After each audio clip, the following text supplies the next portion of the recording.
શ્રી વલ્લભાધીશ કી જય, શ્રી ગુસાઈજી પરમ દયાલ કી જય, શ્રી હરિરાય મહાપ્રભુ કી જય, શ્યામ સુંદર શ્રી અમને મહારાણી કી જય, ગોકુલનાથ કી જય.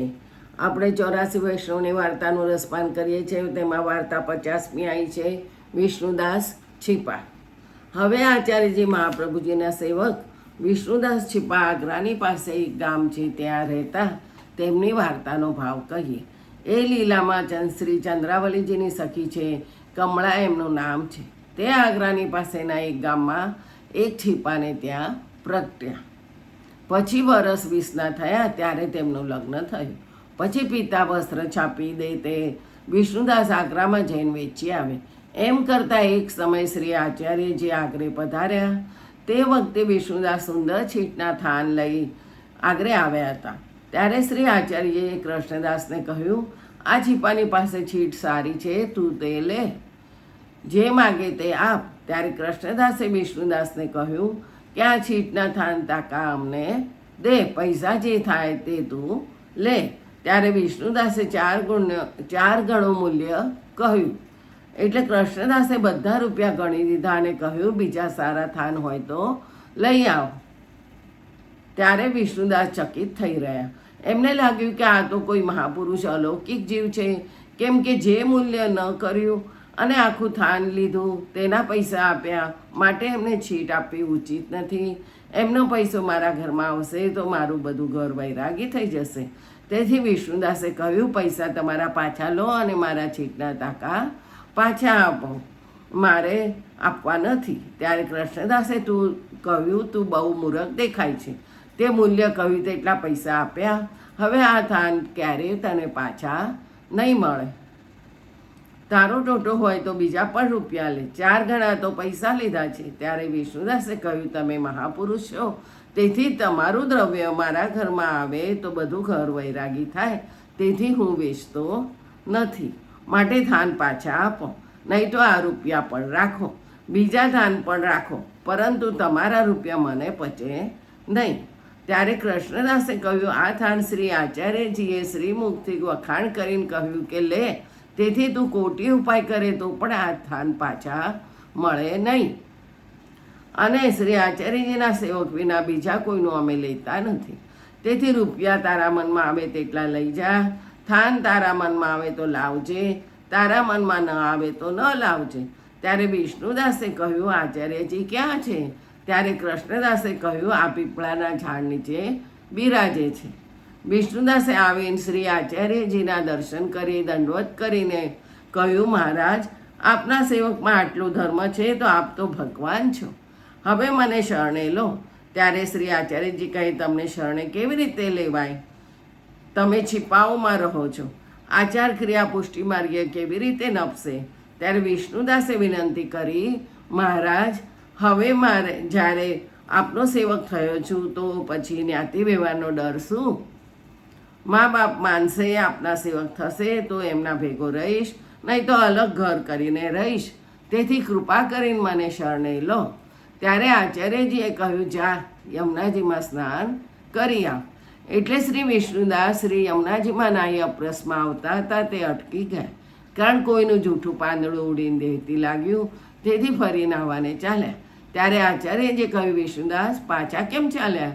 ત્યારે વિષ્ણુદાસે કહ્યું, મહારાજ, પત્તું ઉડીને દેહતી લાગ્યું, તેથી છોવાઈ ગયું, તેથી ફરી નાહવા જાઉં છું. ત્યારે શ્રી આચાર્યજી કહે, હમણાંથી છૂવાછૂતમાં સમજે છે? ત્યારે વિષ્ણુદાસે વિનંતી કરી, મહારાજ, હું શું જાણું જે કોણે છૂવાછૂત કહે છે? આપની કૃપાથી જ જાણી શકાય છે.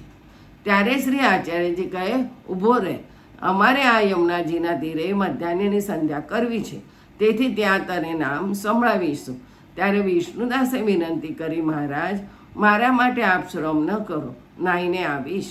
આપ આપની ઈચ્છાથી પધારો તો સુખેથી પધારો, મારા માટે પધારો તો મને અપરાધ પડે.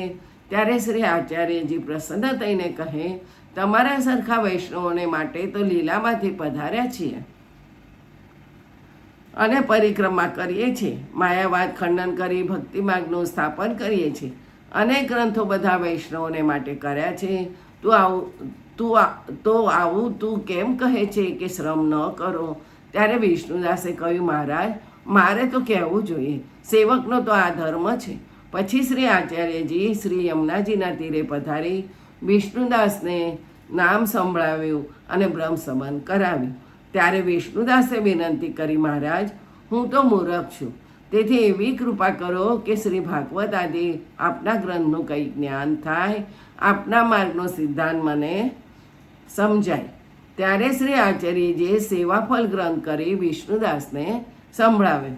તે સાંભળીને વિષ્ણુદાસે વિનંતી કરી, મહારાજ, સેવાફલ ગ્રંથ સાંભળવાથી બધા શાસ્ત્ર પુરાણનું જ્ઞાન થયું, પરંતુ સેવાફલ ગ્રંથનો અભિપ્રાય સમજવામાં ન આવ્યો.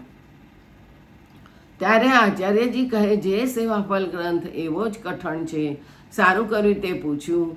પછી આપે સેવાફલની ટીકા કરીને સંભળાવી. ત્યારે માર્ગનો સમગ્ર સિદ્ધાંત શ્રી વિષ્ણુદાસને હૃદયરૂઢ થયો, તેમાં મગ્ન થઈ ગયા. પછી કૃષ્ણદાસે કહ્યું, આ તારું છીટનું સ્થાન છે, જોઈએ તો લઈ જા, અગર પૈસા લે અથવા ભેટ કરો. ત્યારે વિષ્ણુદાસે કૃષ્ણદાસને વિનંતી કરી કે મેં તમારા સંગથી શ્રી આચાર્યજીનું શરણ મેળવ્યું, તમે ભગવતીએ થઈ આવું મને ન કહો. કોની છીટ અને કોણ ભેટ કરે, આ બધું પ્રાણ શરીર જ્યારે જ્યાં આચાર્યજીને કહે ત્યાં વિનિયોગ કરાવજો. ત્યારે કૃષ્ણદાસ પ્રસન્ન થઈ ચૂપ થઈ રહ્યા. પછી શ્રી આચાર્યજી વિષ્ણુદાસને કહે, હવે તમારા ઘરે જાઓ.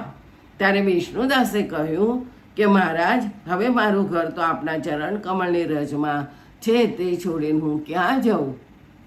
ત્યારે આચાર્યજી પ્રસન્ન થઈને કહે કે તે તો સાચું, પરંતુ અમે તો અડેલ પધારીએ છીએ, તમે પણ તમારા ગામમાં રહો. ત્યાં પછી શ્રી ગુસાઈજી જ્યારે શ્રી ગોકુળવાસ કરે ત્યારે તમે શ્રી ગોકુળ જઈ શ્રી ગુસાઈજી પાસે રહેજો. હવે તમને સંસાર બાધા નહીં કરે, જેથી મન આવે ત્યાં રહો. વળી તમે શ્રી ગુસાઈજીના લીલા સંબંધી છો, તેથી તમારો બધો મનોરથ ગુસાઈજી પૂર્ણ કરશે. અમે તમને અંગીકાર કરી પોતાના કર્યા, તમે સદા ભગવત સેવામાં મગ્ન રહેશો. પછી વિષ્ણુદાસ દંડવત કરી પોતાને ગામ આવ્યા. શ્રી આચાર્યજીએ અડેલ પધારી શ્રી નવનીત પ્રિયાજીને વિષ્ણુદાસની છીટ અંગીકાર કરાવી. અહીં વિષ્ણુદાસે ઘરમાં આવી મા બાપને કહ્યું કે હું જુદો રહીશ. ત્યારે મા બાપ કહે, અલગ રહેવાનું કારણ શું? ત્યારે વિષ્ણુદાસે કહ્યું, મારું મન એમ જ કહે છે કે હું જુદો જ રહું. પછી સ્ત્રી આવી. ત્યારે સ્ત્રીને કહે, તું ઠાકોરજીની સેવા કરે તો જઈને તને સેવક કરાવું, તારા હાથનું જળ ત્યારે લઈશ, નહીં તો તું મારી પાસે આવીશ નહીં. ત્યારે સ્ત્રી 10-20 ગાળો દઈ ચાલી ગઈ અને કહ્યું કે તે ઠાકોરજીની પૂજા કરવાનું નામ લીધું, તેથી હું તારું મુખ નહીં જોઉં. વૈરાગણ ફકીરણ હોય તે ઠાકોરજીને પૂજે, મારે મા બાપ ભાઈ બધા છે, હું કેવી રીતે પૂજું? ભલું થયું જે એની મેળે ચાલી ગઈ. પછી વિષ્ણુદાસે થોડુંક કપડું છાપે, તે આગ્રા વેચી આવે અને તેમાં દેહ નિર્વાહ થાય અને દિવસ રાત માનસી સેવામાં અને આચાર્યજીના ગ્રંથ સુબોધિનીજીમાં મગ્ન રહેતા. વાર્તા પ્રસંગ 1 કાલે જોઈશું. જય જય શ્રી ગોકલેશ.